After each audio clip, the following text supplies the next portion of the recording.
محترم عالی جناب مولانا محمد عبدالرحیم قریشی صاحب صدر کلین مجلس تعمیر ملت و کنوینر مشترکہ مجلس احمد، مولانا پیشہ رحیم الدین علی صوفی صاحب، مولانا رحیم انصاری صاحب، جناب عادل حسین صاحب میر، مجلس اراکین اسمبلی و کونسل، مجلس کارپوریٹر، حاضرین اجلاس، جیسے کہ آپ واقف ہے کہ سالانہ ملت سلطان صلاح الدین اویسی رحمۃ اللہ علیہ کی چھٹی برسی کے ضمن میں یاد سالانہ ملت علیہ رحمہ وہ غزہ و فلسطین کے مجاہدین کی تائید کے تحت یہ جلسہ منعقد کیا گیا ہے۔ سالانہ ملت سلطان صلاح الدین اویسی صاحب نے نامساوی حالات میں مجلس اتحاد المسلمین کی بات کو سمجھی۔ جب صدر ملت علیہ رحمہ نے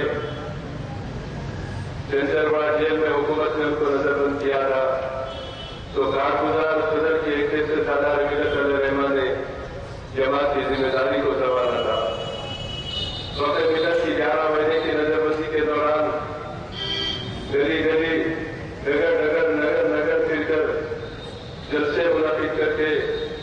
لوگوں کے اندر ایک سیاسی شعور کو بیدار کیا،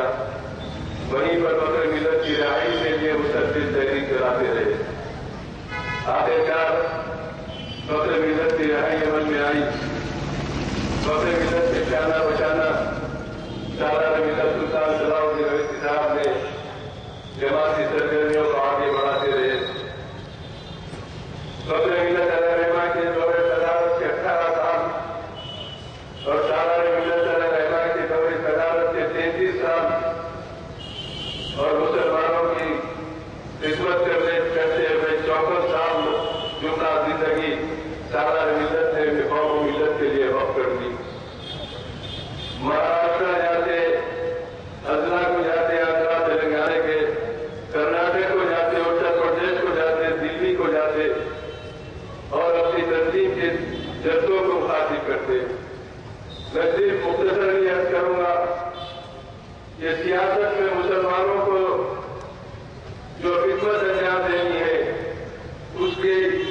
بہترین نمونہ اور تصویر اگر کسی نے آپ کے سامنے پیش کی تو وہ سالانہ ملت سلطان صلاح الدین اویسی صاحب، جنہوں نے کتاب و سنت کو اپنا محور بنا کر، اپنا رہنما بنا کر ایوانوں میں آپ کے لیے ترجمانی کی آواز بلند کرتے رہے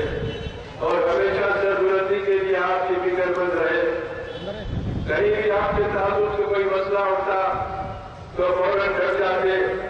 اس بات کی پرواہ نہیں کرتے کہ میرے ساتھ کوئی تعداد نہیں ہے، اس بات کا لحاظ نہیں رکھتے کہ اس سب کی آواز کی بلندی کے لیے مستقبل میں میرے اوپر حالات تنگ کر دیے جائیں گے۔ بے باکی جن کا شیوا تھا، آئین نے جواب اور دی، ہم بولی ہو بے باکی، اللہ کے شہروں کو آتی نہیں ڈبائی۔ ایوان اسمبلی میں تنہا حکومتوں سے ٹکر لیتے گئے، کوئی نہیں تھا ان کے ساتھ، کوئی سرمایہ دار نہیں تھا،